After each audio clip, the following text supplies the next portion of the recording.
Good morning, students. I'm Zana Basan, your science teacher, and today we'll start chapter 12, that is electricity. Electricity is the form of energy on which appliances like fan, bulbs, refrigerators, etc. run due to the flow of electrons. इसको ये क्या है? It's a form of energy. क्या होता है? Electricity एक energy की form होती है जिस पर हमारी कुछ अप्लायंसेस जैसे कि फैन, बल्ब्स, रेफ्रिजरेटर्स रन करते हैं due the flow of electrons. Electrons आपको पता है इलेक्ट्रॉन्स क्या है? These are the negatively charged particles of an atom.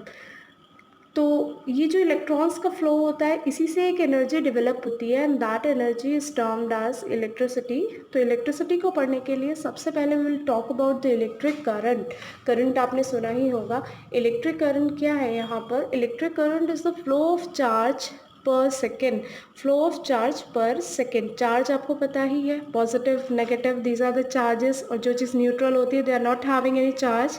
तो flow of charge per second is termed as electric current, and this electric current is denoted by capital I, the letter I, and I is equal to Q upon T. This is the formula of electric current. So whenever you will see the numericals, तो आप अपने numericals में इस formula को use करेंगे, and that is I is equal to Q upon T, where Q is the electric charge and T is the time. As we talk about the SI unit of electric current, it is coulomb per second, because the SI unit of charge is coulomb and that of time is second. So its its SI unit is coulomb per second. But according to the name of the scientist, to give honor to him, the SI unit of electric current is ampere, which is denoted by capital A. तो current का formula क्या हो गया? I is equal to Q upon T, और current की SI unit क्या हो गई? Ampere A. ये आपको न्यूमेरिकल में काफ़ी हेल्प करेगा, because in numerical you will be given कि the electric current of a circuit is 20 ampere और A, तो वो A क्या है? आपका इलेक्ट्रिक करंट है. अगर हम इसकी यूनिट की डेफिनेशन की बात करें, 1 एम्पेयर यूनिट मतलब सिंगल. 1 एम्पेयर क्या होता है? ये डिफाइन करने के लिए आता है इन board examination. It is often asked that define the unit of current. Current की यूनिट डिफाइन करिए. तो करंट की यूनिट डिफाइन करेंगे तो हम 1 एम्पेयर. तो 1 एम्पेयर क्या है? 1 ampere is the current obtain when 1 coulomb charge flows in 1 second. जब 1 कूलम चार्ज 1 सेकेंड में फ्लो करता है, then the current is termed as 1 ampere. अगर हम उसको फॉर्मूला की फॉर्म में लिखें तो it is 1A is equal to 1C upon 1S. 1 ampere is equal to 1 coulomb upon 1 second. आप ये भी लिख सकते हैं, but for that you will get half marks out of 1. और अगर आप ये डेफिनेशन लिखते हैं पूरा, you will get the whole 1 mark. It is a very short answer type question. Now, if we talk about the instrument by which current is measured, it is ammeter. तो ammeter क्या है? It's an instrument used to measure electric current. इसका जो symbol होता है ये capital A, circuit के अंदर ये ऐसा दिखाई देता है. Now the second term is electric potential. अब ये इलेक्ट्रिक पोटेंशियल क्या होता है?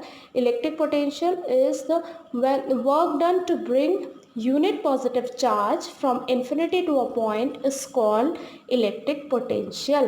एक यूनिट पॉजिटिव चार्ज को इन्फिनिटी से किसी पॉइंट तक लाने के लिए किया जाने वाला वर्क डन इलेक्ट्रिक पोटेंशियल कहा जाता है. अब ये इन्फिनिटी क्या है? Infinity is any point which is out of our range, जो हमें नहीं दिख रहा है कहाँ पर. तो इलेक्ट्रिक पोटेंशियल, जैसे हमारे घरों में जो हमारी पावर सप्लाई आ रही है, they are also giving the that is the potential in the form of earthing. हमें वो मिलता है, तो वो इन्फिनिटी हमें नहीं पता वो किस जगह है, but it is the point which is out of our range. But एक पॉइंट है जहाँ से वर्क डन पॉजिटिव चार्ज को लाने में जो किया जा रहा है. And second term is potential difference. अब ये पोटेंशियल डिफरेंस क्या? Potential difference is the work done to bring unit positive charge from one point to other. अब वो पॉइंट, जैसे कि एक सर्किट में हमें दिख रहा है ए पॉइंट टू बी, तो ए से बी तक वो दोनों पॉइंट हमें दिख रहे हैं. We are able to see that those points, तो ए से बी तक किया जाने वाला वर्क, सपोज हम ए से यूनिट पॉजिटिव चार्ज को बी तक लेकर के जा रहे हैं, then the electric potential will be known as a potential difference now, because the two points are known, हम उनको जानते हैं, हम उनको देख रहे हैं कि किस पॉइंट से कहाँ तक जो है वर्क डन किया जा रहा है, तो दैट इज पोटेंशियल डिफरेंस। इन दोनों में सिर्फ यही डिफरेंस होता है डेफिनेशन का, अगर इन्फिनिटी से किसी पॉइंट तक ला रहे हैं तो इलेक्ट्रिक पोटेंशियल उसको हम बोलेंगे, और अगर वन पॉइंट से अदर पॉइंट तक ला रहे हैं तो हम उसको पोटेंशियल डिफरेंस बोलेंगे। दोनों को ही डिनोट किया जाता है कैपिटल वी से, और दोनों का ही फॉर्मूला है V is equal to W upon Q, where W is the work done and Q is the charge. If we talk about the SI unit of electric potential or potential difference, it is joule पर coulomb, क्योंकि work की unit क्या होती है, joule होती है, और charge की यूनिट अभी आपने ऊपर पढ़ा वो कूलाम है, तो जूल पर कूलाम या फिर वोल्ट इसको कहा जाता है, जो कि कैपिटल V से डिनोट किया जाता है। The definition of its SI unit. Its SI unit is 1 volt, and 1 volt is when 1 joule work is done to bring unit positive charge from one point to other. The potential difference is termed as 1 volt. जब हम work done करते हैं सिर्फ 1 joule किसको लाने के लिए, 1 coulomb charge को लाने के लिए from one point to other, तो वहाँ पे जो पोटेंशियल डिफरेंस होता है that is 1 volt. In the form of a formula we can write it 1 volt is equal to 1 joule upon 1 coulomb. Now see the instrument that is voltmeter. Voltmeter क्या है, it's an instrument to measure electric potential और potential difference. Electric potential या potential difference को जो measure करता है वो volt meter कहलाया जाता है, और उसको इस फॉर्म में सर्किट में आप देख सकते हैं। एक चीज़ और आपको यहाँ पे ध्यान रखनी है कि ये जो वोल्ट मीटर है ये सिर्फ पोटेंशियल डिफरेंस को मेज़र करता है, बट जो उसका मेंटेनेंस होता है cross the circuit that is with the help of cell और अ बैटरी। या तो सेल या एक बैटरी मेंटेन करता है पोटेंशियल डिफरेंस को एक सर्किट में। It maintains potential difference. आपने देखा होगा सर्किट में सेल का सिंबल है तो वो मेंटेन कर रहा है पोटेंशियल डिफरेंस को। Now the Ohm's law, it's very important law, it's always asked in board examination. Ohm's law क्या है, Ohm's law it's a relationship between potential difference and electric current. इन दोनों के बीच में जो रिलेशनशिप है वही ओम्स लॉ बता रहा है। And what is it's statement, it states that at constant temperature, constant temperature का मतलब क्या है, जब टेम्परेचर बदल नहीं रहा है, ना कम हो रहा है ना ही ज़्यादा हो रहा है, इट इज़ कांस्टेंट, सेम है, तो at that point the potential difference is directly proportional to current. Potential difference current के डायरेक्टली प्रोपोर्शनल होता है। मैथमेटिकली अगर हम देखें तो V directly proportional to I, ये डायरेक्टली प्रोपोर्शनल का साइन होता है, और डायरेक्टली प्रोपोर्शनल का मतलब क्या होता है, अगर ये बढ़ेगा तो ये भी बढ़ेगा, ये कम होगा तो ये भी कम होगा, ये दोनों आपस में बिल्कुल सेम तरीके से घटेंगे और बढ़ेंगे। तो ये क्या होता है, V directly proportional to I is the mathematical expression of Ohm's law. But अगर हम ये डायरेक्टली प्रोपोर्शनल का साइन हटा देते हैं then we get V is equal to I R. ये एक साइन जब हम हटाते हैं तो एक कॉन्स्टेंट, एक अलग वैल्यू आती है and that is R here. तो यहाँ जो ये R है it is the resistance, will talk about it later after this topic. तो first now we will see the graph of Ohm's law. Directly proportional आपने graphs पढ़े होंगे तो उसमें डायरेक्टली प्रोपोर्शनल इनवर्सली प्रोपोर्शनल क्या होता है, अगर सेम तरीके से ग्राफ अगर स्ट्रेट लाइन आ रही है that means it is showing the directly proportional relationship, कि ये इसके डायरेक्टली प्रोपोर्शनल है। If you plot a graph then we put X axis पे हमने V वोल्ट और द पोटेंशियल डिफरेंस हमने यहाँ पे लिया है, and on Y axis we are taking the I और द करंट। एक्स एक्सिस पे हमने V ले लिया और वाई एक्सिस पे हमने I करंट शो कर रहा है। देन अगर हम देखते हैं कि अगर पोटेंशियल डिफरेंस की वैल्यू 5 वोल्ट है तो करंट भी 5 वोल्ट आ रहा है, we are putting a mark here. अगर पोटेंशियल डिफरेंस 10 वोल्ट है तो करंट भी 10 वोल्ट आ रहा है, we are putting a mark here. अगर पोटेंशियल डिफरेंस 15 वोल्ट है तो करंट भी 15 एम्पियर आ रहा है, then we have put a mark over here also. Then 20, then it is 20, and whenever we join these dots या मार्क, तो वहाँ पे क्या है, एक स्ट्रेट लाइन डेवलप हो रही है।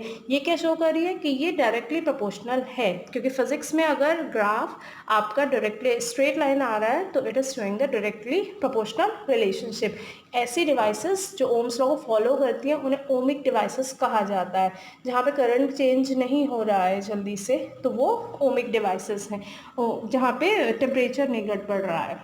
Now we see the non ohmic device. और हम नॉन ओमिक डिवाइस देख रहे हैं तो यहाँ पे अगर 5 एम्पेयर करंट था तो ये पॉइंट यहाँ आया, ये इधर आया, ये इधर आया, और जब हमने इन पॉइंट्स को ज्वाइन किया तो एक कर्व यहाँ पे आया which is not a straight line. तो ये क्या शो कर रहा है कि डायरेक्टली प्रोपोर्शन क्या, ये नॉन ओमिक डिवाइसेस है, वो डिवाइसेस जहाँ पे टेम्परेचर की वैल्यू चेंज हो रही है। जैसे अवन हो गया, आपका गीजर हो गया, तो वहाँ पे टेम्परेचर बढ़ रहा है, कम भी हो रहा है, बंद कर रहे हैं उसको, तो वहाँ पे क्या आ रहा है, वहाँ पे वो चीज़ ओम्स लॉ फॉलो नहीं कर रही है। तो that is Ohm's law. V is equal to I R. ये भी आपको न्यूमेरिकल में बहुत यूज करने मिलेगा। V is equal to I R. This is the mathematical expression of Ohm's law. Now we will talk about the electric circuit. The electric circuit, तो electric circuit क्या है, it's a closed continuous path in which current flows, जिसमें current flow करता है, ये वो closed continuous path होता है। अब इसका क्या मतलब है, क्लोज्ड कंटिन्यूअस पाथ का मतलब है कि ये जो वायर्स सारे कनेक्ट हुए हुए हैं ये सारे प्रॉपरली कनेक्टेड है, कहीं से भी सर्किट ब्रेक नहीं है। लेकिन अगर सर्किट ब्रेक होता है that is to known as open circuit, और वहाँ पे करंट फ्लो नहीं करता है। जैसे आपने अपने सर्किट बोर्ड में देखा होगा, जो आपके घर में बोर्ड लगा होता है जहाँ से आप अपना फैन चलाते हैं, अपना बल्ब ऑन करते हैं, तो जैसे ही आप स्विच ऑन करते हैं सर्किट क्लोज हो जाता है एंड दैट स्टार्ट वर्किंग। लेकिन अगर आप स्विच ऑफ कर देते हैं तो सर्किट ओपन हो जाता है, current doesn't flow there and that doesn't start working. यही चीज़ क्या है, ओपन और क्लोज सर्किट है। तो closed circuit and electric circuit is a closed continuous path in which current flows. अब आप देखेंगे कि ये जो डायग्राम है यहाँ पे सिंबल्स की फॉर्म में सारा इलेक्ट्रिक सर्किट डायग्राम समझाया गया है।